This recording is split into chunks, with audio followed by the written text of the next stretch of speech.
saya terdengar? Baik, mari kita bersatu di dalam doa. Bapa yang baik, Bapa yang bertata dalam kerajaan surga, kami mengucap syukur untuk segala kebaikan-Mu, kemurahan-Mu pada saat pagi hari ini Tuhan. Sebelum kami memulai ibadah kami pada saat pagi hari ini, biarlah Tuhan memberkati para setiap anak-anak-Mu yang melayani Engkau pada saat pagi hari ini. Tuhan, kami mau siap untuk memuji memuliakan nama Engkau, biarlah Engkau hadir beserta kami dalam ibadah kami pada pagi hari ini.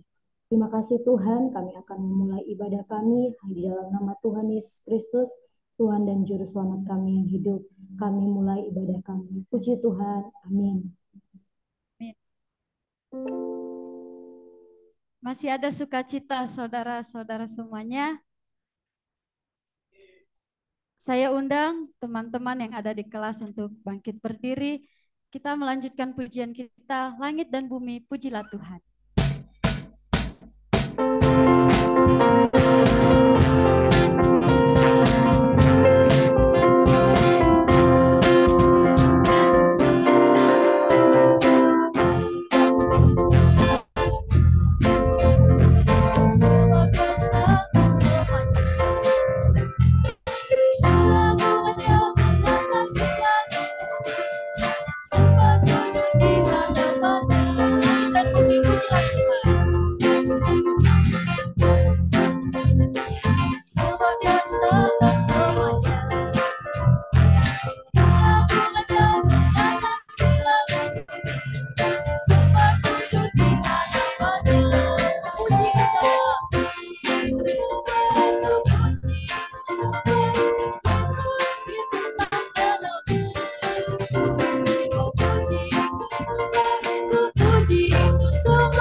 Kiranya kita selalu mau menyanyi tentang Dia, kita mau bersorak tentang Dia.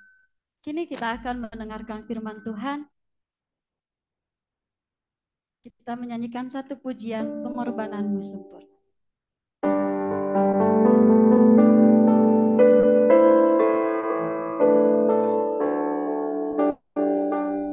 Ku hidup oleh anugerah.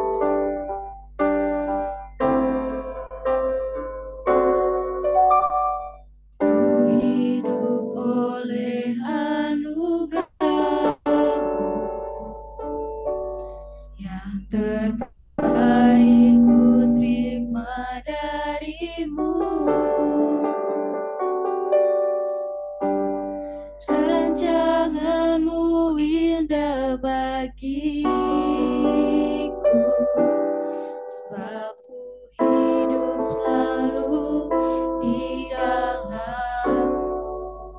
Tiada pernah kami ragukan kasih setia. Tiada pernah ku meragukan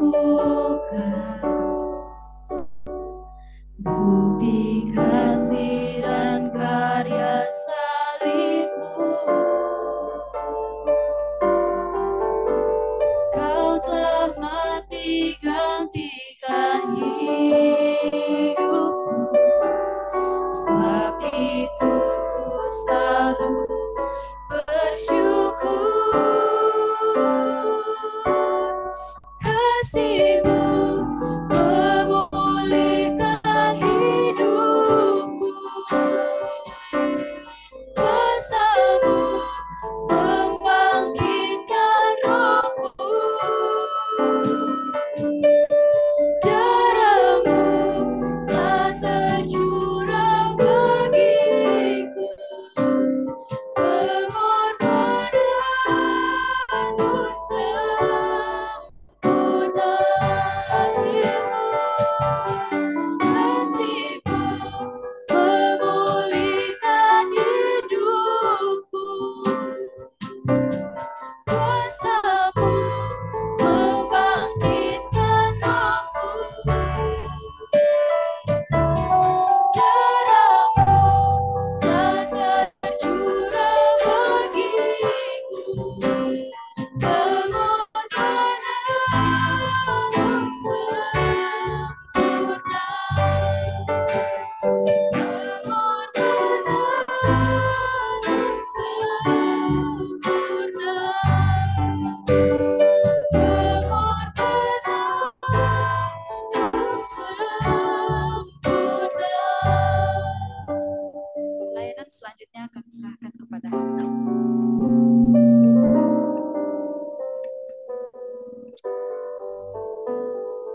Mari kita berdoa. Tuhan, kami mengucap syukur berterima kasih buat pengorbanan-Mu yang begitu sempurna dalam kehidupan kami, sehingga kami boleh terbebas dari belenggu dosa, dan kami boleh dimerdekakan dan menjadi hamba kebenaran.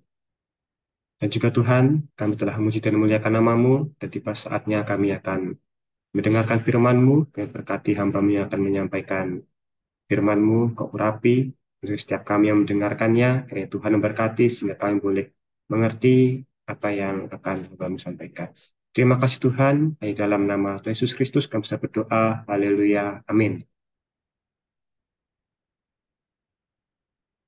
Ya, saya menyapa rekan-rekan sekalian. Selamat pagi dan shalom. Ya, senang rasanya ya bisa berkumpul bersama lagi. Meskipun mungkin lebih asik ya, kalau mungkin kita bisa onset bersama-sama berkumpul di ruang kelas, mungkin ada suasana nostalgianya gitu ya.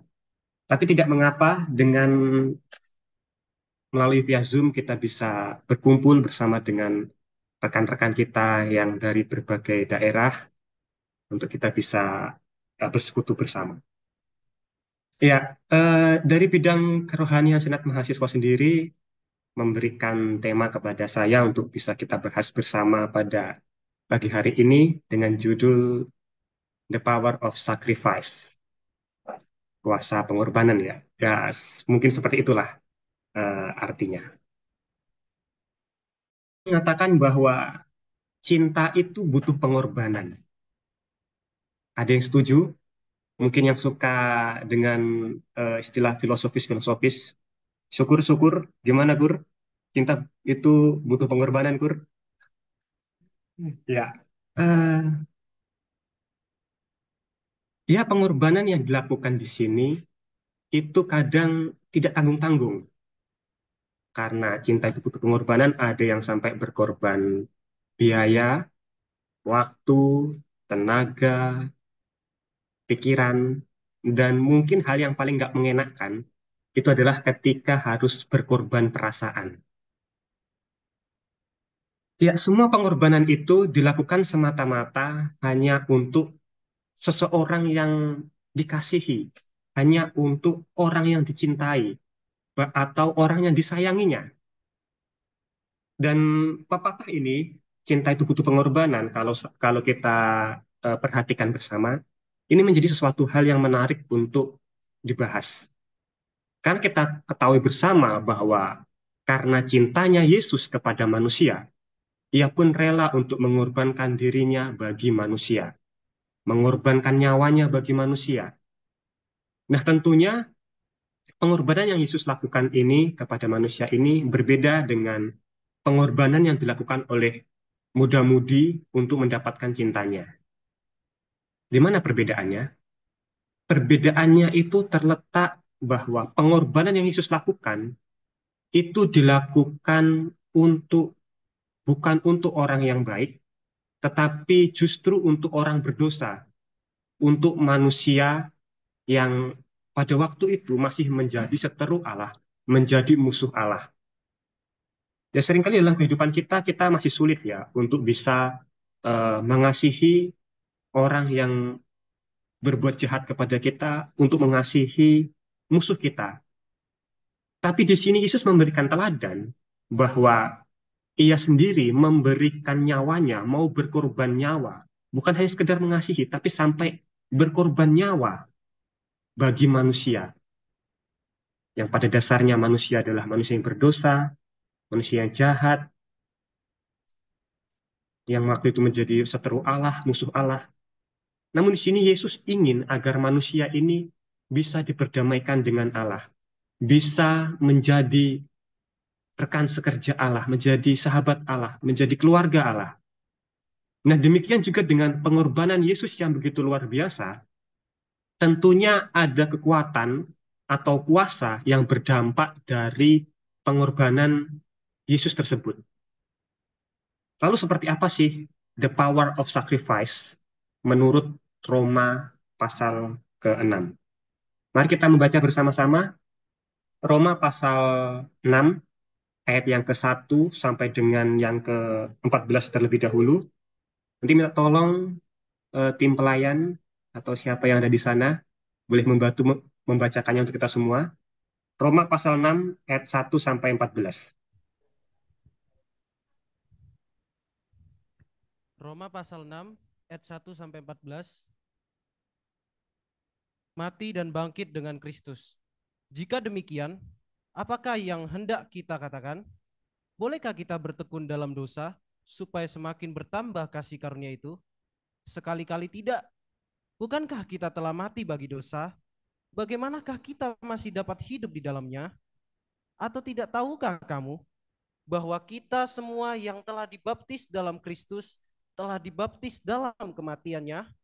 Dengan demikian kita telah dikuburkan bersama-sama dengan Dia oleh baptisan dalam kematian, supaya sama seperti Kristus telah dibangkitkan dari antara orang mati oleh kemuliaan Bapa, demikian juga kita akan hidup dalam hidup yang baru. Sebab jika kita telah menjadi satu dengan apa yang sama dengan kematiannya, kita juga akan menjadi satu dengan apa yang sama dengan kebangkitannya. Karena kita tahu bahwa manusia lama kita telah turut disalibkan supaya tubuh dosa kita hilang kuasanya, agar jangan kita menghambakan diri lagi kepada dosa. Sebab siapa yang telah mati, ia telah bebas dari dosa. Jadi jika kita telah mati dengan Kristus, kita percaya bahwa kita akan hidup juga dengan Dia. Karena kita tahu bahwa Kristus sesudah Ia bangkit dari antara orang mati, tidak mati lagi, mau tidak berkuasa lagi atas dia. Sebab kematiannya adalah kematian terhadap dosa satu kali dan untuk selama-lamanya, dan kehidupannya adalah kehidupan bagi Allah. Demikianlah hendaknya kamu memandangnya, bahwa kamu telah mati bagi dosa, tetapi kamu hidup bagi Allah dalam Kristus Yesus. Sebab itu hendaklah dosa jangan berkuasa lagi di dalam tubuhmu yang fana, supaya kamu jangan lagi menuruti keinginannya. Dan janganlah kamu menyerahkan anggota-anggota tubuhmu kepada dosa untuk dipakai sebagai senjata kelaliman, tetapi serahkanlah dirimu kepada Allah sebagai orang-orang yang dahulu mati, tetapi yang sekarang hidup. Dan serahkanlah anggota-anggota tubuhmu kepada Allah untuk menjadi senjata-senjata kebenaran. Sebab kamu tidak akan dikuasai lagi oleh dosa, karena kamu tidak berada di bawah hukum Taurat, tetapi di bawah kasih karunia. Ya, amin. Perhatikan di ayatnya yang ke-9. Karena kita tahu bahwa Kristus sesudah ia bangkit dari antara orang mati, tidak mati lagi, maut tidak berkuasa lagi atas dia. Poin pertama yang boleh saya ambil dari pembacaan kita, yaitu pengorbanan Kristus berkuasa atas maut dan membebaskan manusia berdosa.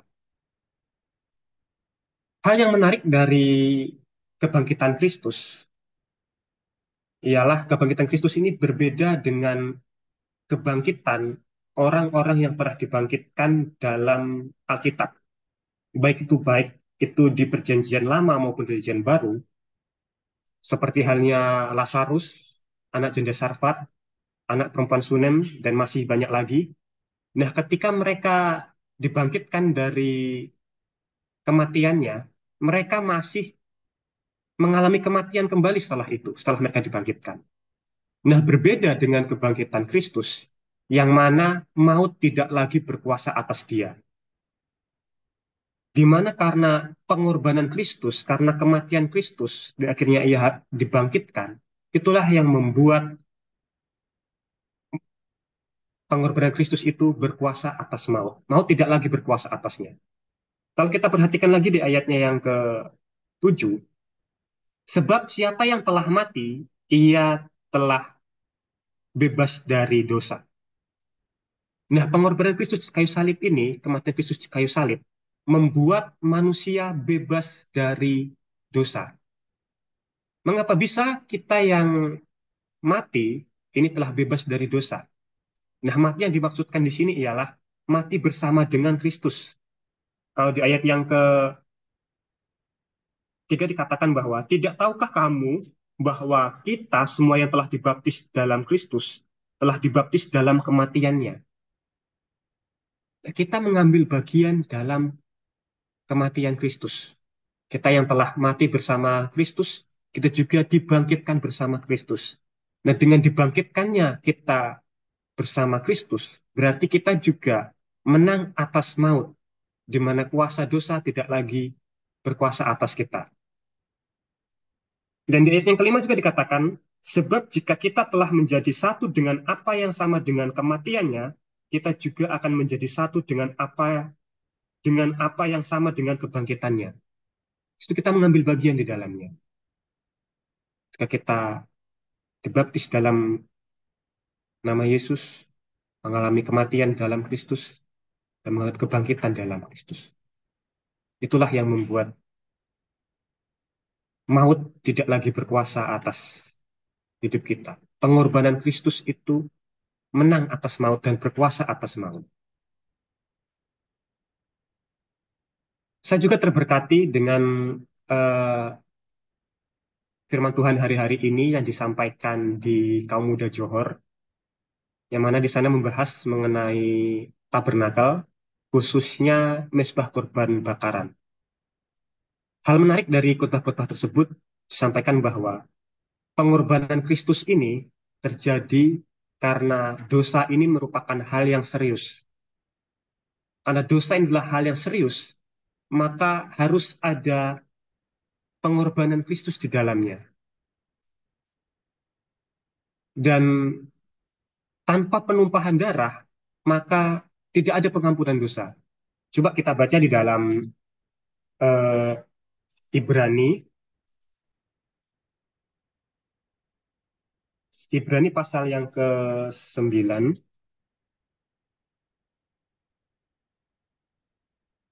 ayat yang ke-22. Ibrani 9 ayat 22. Ibrani 9 ayat 22, dan hampir segala sesuatu disucikan menurut hukum Taurat dengan darah, dan tanpa penumpahan darah tidak ada pengampunan. Ya, tanpa penumpahan darah tidak ada pengampunan. Jika Kristus tidak berkorban nyawa, jika Kristus tidak dikurbankan, maka dosa akan tetap ada. Dosa akan tetap ada dan tetap mengikat setiap manusia berdosa.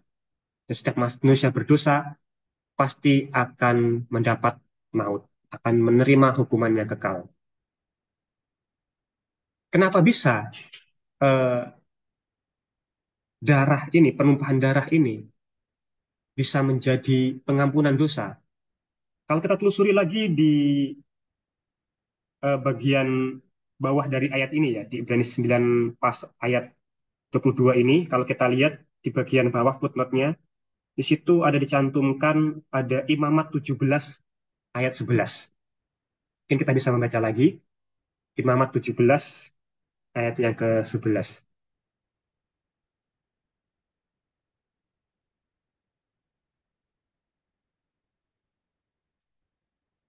Imamat 17 ayat yang ke-11.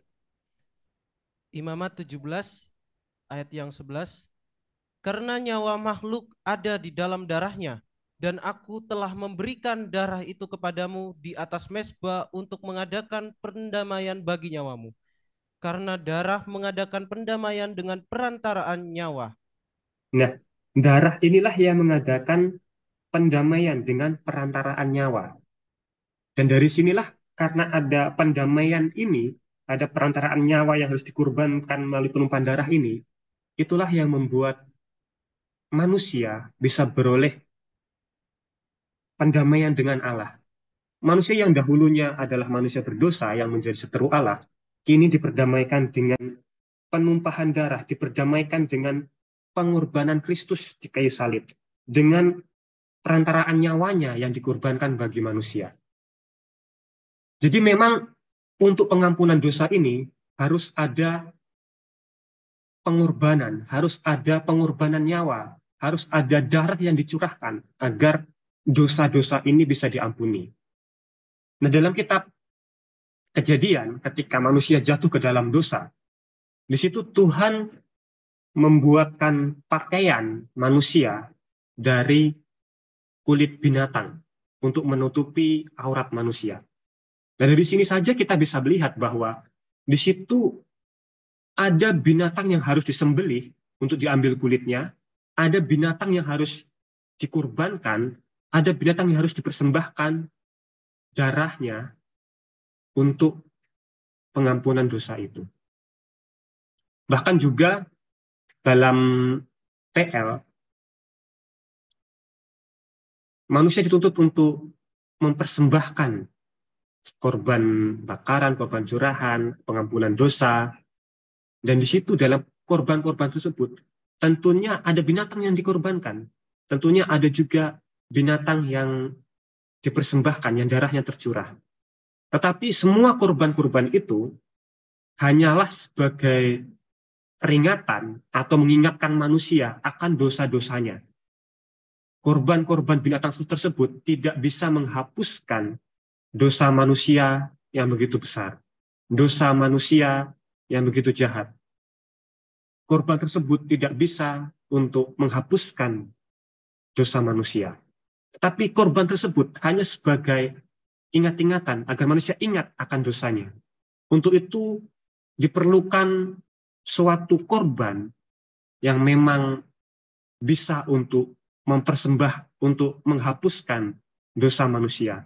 Suatu korban yang memang sempurna yang bisa untuk menyelamatkan manusia.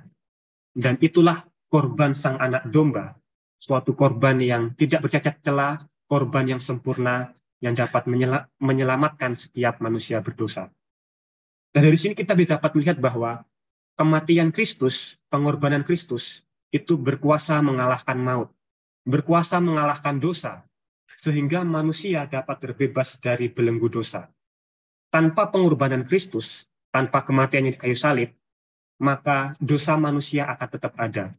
Manusia akan tetap hidup dalam keadaannya yang berdosa, dan tetap akan mati binasa di dalam kematian kekal. Tapi kita ketahui bersama bahwa karena pengorbanan Kristus itu nyata, bukan suatu hal yang historis saja, bukan hal yang dikatakan ada berbagai isu di luar sana ya yang mengatakan, yang menyangkal tentang pengorbanan Kristus. Tapi faktanya bahwa pengorbanan Kristus itu benar-benar nyata terjadi, dan pengorbanannya itu berkuasa atas maut dan berkuasa membebaskan manusia berdosa. Kita lanjut lagi membaca di Roma 6 tadi, di ayat selanjutnya, di ayat yang ke-15 sampai dengan yang ke-23.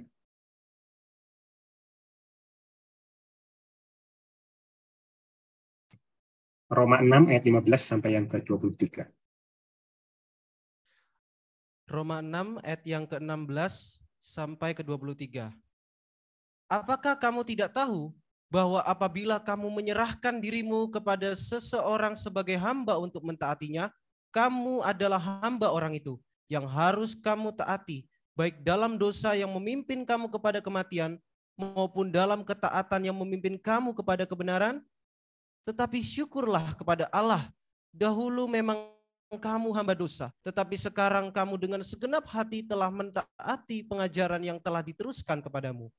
Kamu telah dimerdekakan dari dosa dan menjadi hamba kebenaran. Aku mengatakan hal ini secara manusia karena kelemahan kamu. Sebab sama seperti kamu telah menyerahkan anggota-anggota tubuhmu menjadi hamba kecemaran dan kedurhakaan yang membawa kamu kepada kedurhakaan, demikian hal kamu sekarang harus menyerahkan anggota-anggota tubuhmu menjadi hamba kebenaran yang membawa kamu kepada pengudusan. Sebab waktu kamu hamba dosa, kamu bebas dari kebenaran. Dan buah apakah yang kamu petik daripadanya? Semuanya itu menyebabkan kamu merasa malu sekarang. Karena kesudahan semuanya itu ialah kematian. Tetapi sekarang setelah kamu dimerdekakan dari dosa dan setelah kamu menjadi hamba Allah, kamu beroleh buah yang membawa kamu kepada pengudusan, dan sebagai kesudahannya ialah hidup yang kekal. Sebab upah dosa ialah maut, tetapi kasih karunia Allah ialah hidup yang kekal dalam Kristus Yesus, Tuhan kita. Ya, amin. Di dalam ayat yang ke-16 dikatakan bahwa, apakah kamu tahu bahwa apabila kamu menyerahkan dirimu kepada seseorang sebagai hamba untuk mentaatinya, kamu adalah hamba orang itu yang harus kamu taati, baik dalam dosa yang memimpin kamu kepada kematian maupun dalam ketaatan yang memimpin kamu kepada kebenaran. Nah, di sini saya mengambil poin, yaitu bahwa pengorbanan Kristus itu berkuasa menuntun orang percaya untuk dapat hidup dalam ketaatan. Di mana pengorbanan Kristus tidak hanya berhenti dalam berkuasa mengalahkan maut dan membebaskan manusia berdosa, tetapi juga pengorbanannya itu memimpin atau menuntun orang tersebut kepada kebenaran, memimpin orang tersebut untuk dapat hidup dalam ketaatan dan firman Tuhan. Ketika manusia menjadi hamba dosa, maka ia menyerahkan dirinya kepada dosa. Kalau kita lihat tadi di ayat 16 bahwa ketika ia menjadi hamba orang itu, maka ia mentaati apa yang diperintahkan oleh orang tersebut. Kalau manusia menjadi hamba dosa, maka manusia menuruti segala keinginan-keinginan dosa, perintah-perintah dosa, perbuatan dosa.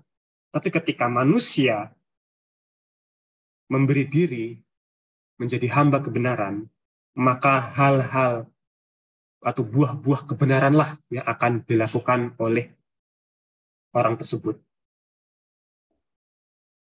Hidup yang telah diserahkan kepada hamba kebenaran, maka tindakan-tindakan yang dilakukannya adalah hal-hal yang benar.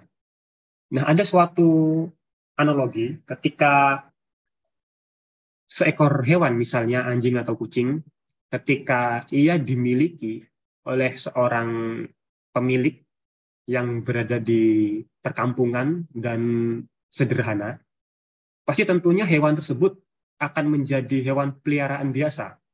Hewan yang suka bermain kotor-kotoran mungkin, main tanah, suka tidur-tidur di tanah, dan sebagainya.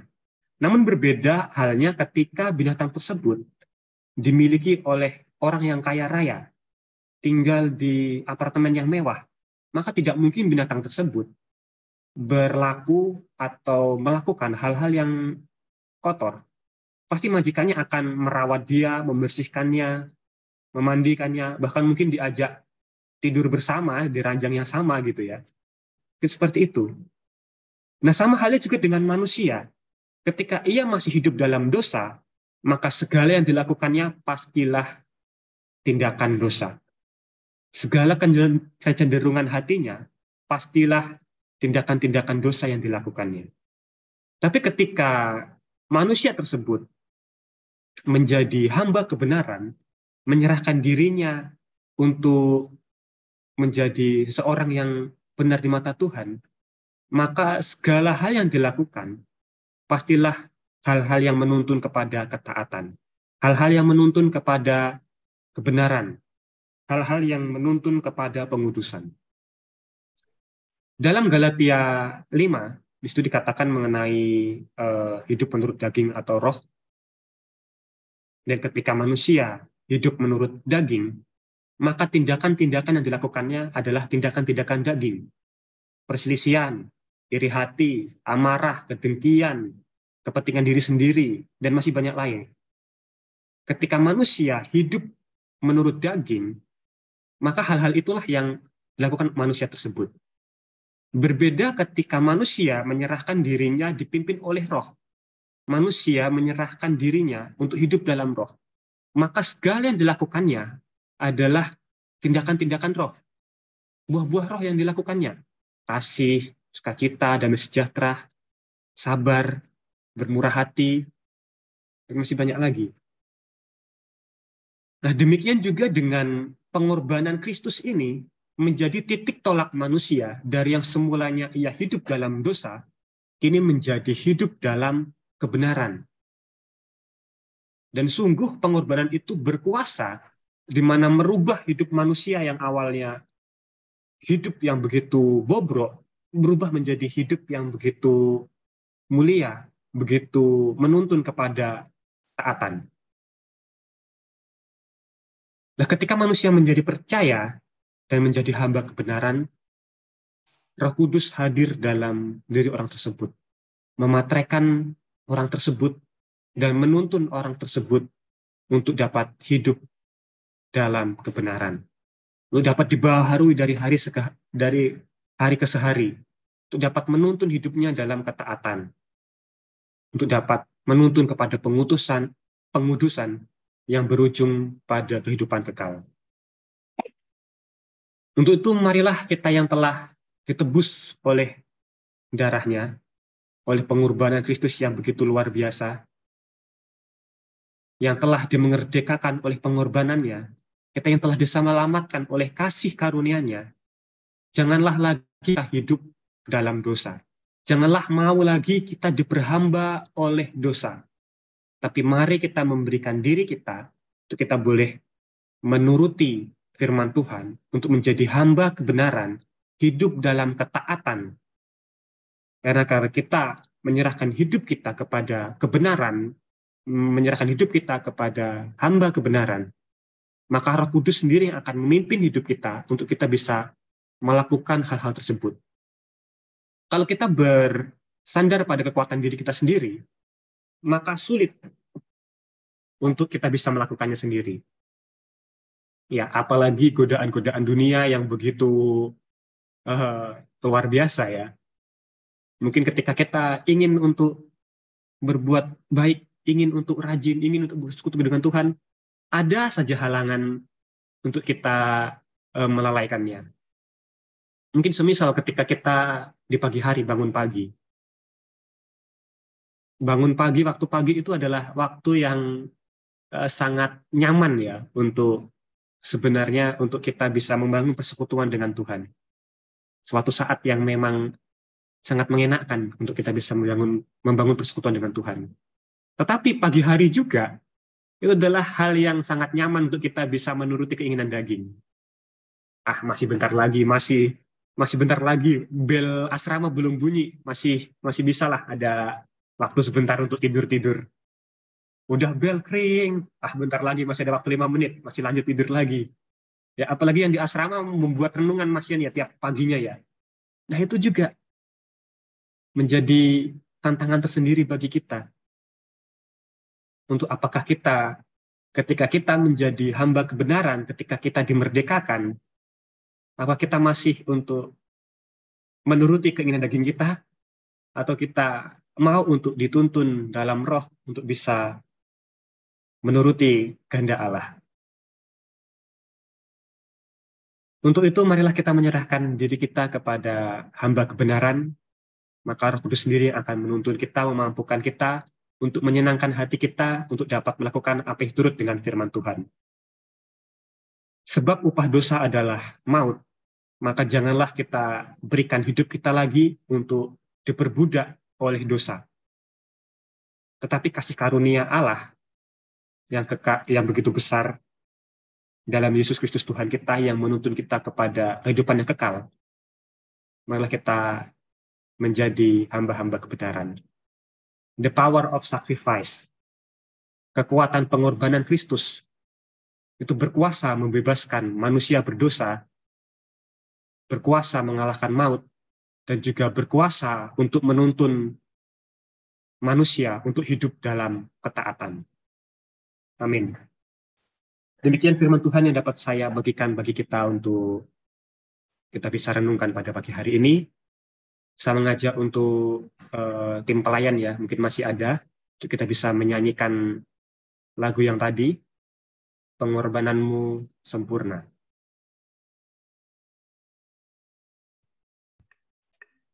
Ya, nanti setelah kita menyanyikan lagu ini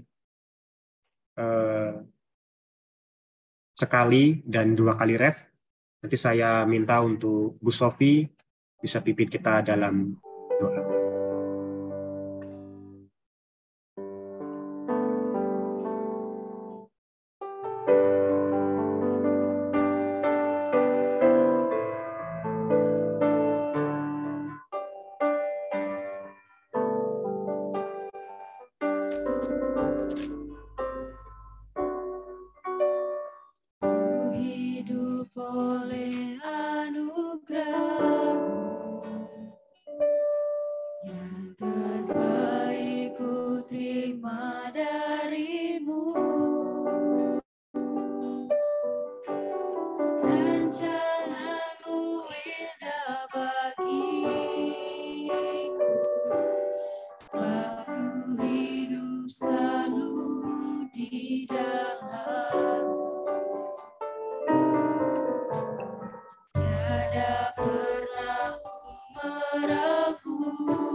Mari kita bersatu hati di dalam doa.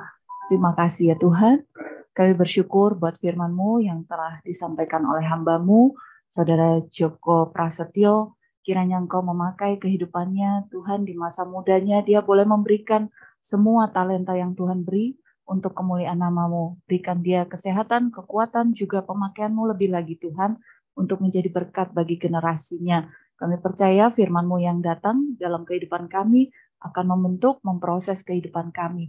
Kami mohon ampun jika tadi saat mendengarkan firman-Mu, kami ada yang kurang fokus, ada yang berbicara sendiri, ataupun kegiatan lain. Tuhan, Engkau yang menyelidiki setiap hati, jiwa, pikiran kami, Roh Kudus-Mu menolong, Roh Kudus-Mu menopang, karena kami percaya di antara sekian kata yang telah diucapkan oleh hamba-Mu, pasti ada kata-kata yang akan membangun, akan menolong kami dalam menghadapi pergumulan ataupun permasalahan kami, karena yang hamba-Mu ucapkan adalah kata-kata dari firman-Mu sendiri ya Tuhan. Terima kasih Tuhan, terima kasih. Kami berdoa Tuhan bagi seluruh sivitas akademika yang saat ini sudah bergabung ataupun yang belum bisa bergabung. Engkau bekerja ya Tuhan melalui Roh Kudus-Mu, memberkati setiap kami, menolong kami apabila kami dalam keadaan yang lemah iman, dalam keadaan ragu, ataupun kami dalam keadaan baik-baik saja. Tuhan, kiranya Engkau memberikan Tuhan kasih-Mu, serta segala sesuatu Tuhan yang baik, Engkau tambah-tambahkan dalam hidup kami.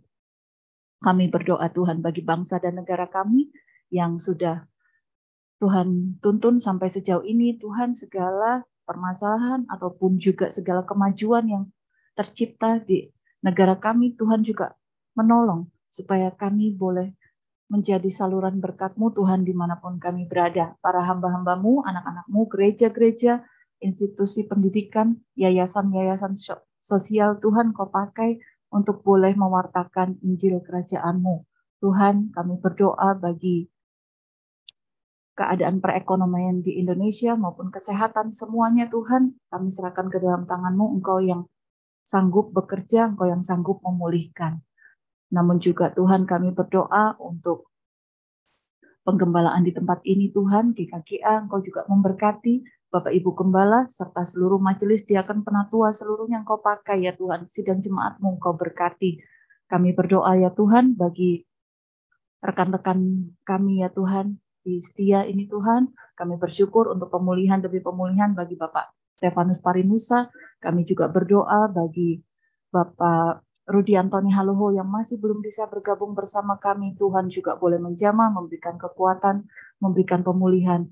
Kami juga berdoa untuk saudari Ronauli Tinambunan, juga saudari Haselil Foni, maupun nama-nama yang mungkin belum sempat kami sebutkan. Engkau yang menilik satu persatu ya Tuhan, mohon pemulihan, kekuatan, kesehatan bagi mereka yang membutuhkan. Terima kasih ya Tuhan, terima kasih. Apabila di antara kami ada yang mengalami pergumulan dalam hal rohani maupun juga jasmani, keuangan, dan segala macamnya Tuhan, Engkau pasti menjawab sesuai kebutuhan kami, menjawab sesuai waktu-Mu saja. Terima kasih ya Tuhan, terima kasih. Kami bersyukur buat kesempatan yang indah pada siang hari ini. Kami bersyukur hanya di dalam nama Tuhan Yesus Kristus. Haleluya. Amin. Dari tempat ini kami menyapa kita semuanya Shalom. Saya mewakili bidang kerohanian mengucapkan terima kasih kepada Bapak Ibu dosen, staf pimpinan yang ada, dan kepada kakak-kakak alumni, juga kepada seluruh mahasiswa yang sudah mengikuti ibadah chapel pada pagi hari ini. Kiranya ibadah kita dapat memberkati setiap kita semua.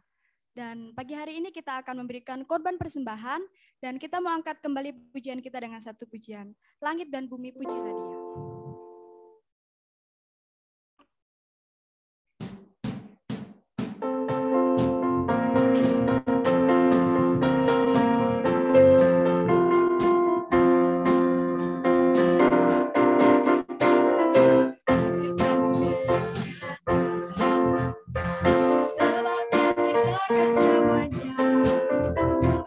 Keagungannya mengatasi langit bumi, serta sujud di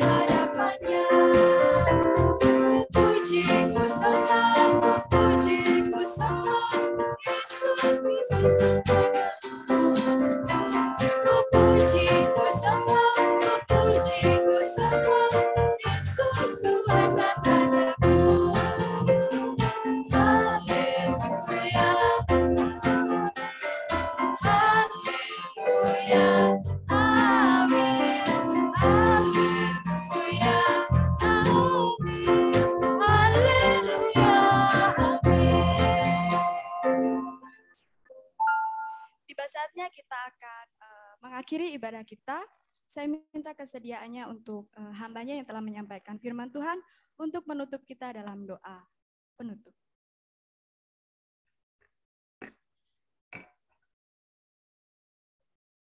Ya, mari kita berdoa. Tuhan, kami mengucap syukur berterima kasih buat ibadah yang boleh kami lakukan pada pagi hari ini. Dan ibadah kami boleh berkenan di hadapan. Terima kasih Tuhan, dan juga sebentar lagi kami akan melaksanakan berbagai aktivitas kami, perkuliahan kami, Tuhan yang menolong setiap kami. Terima kasih Yesus, terima kasih. Marilah kita arahkan pandangan kita pada Tuhan, dan biarlah berkat dari Allah Bapa, Putra, dan Roh Kudus menyertai setiap kehidupan kita. Dalam nama Yesus Kristus, haleluya. Amin. Demikianlah ibadah kita pada pagi hari ini. Tuhan Yesus memberkati. Shalom.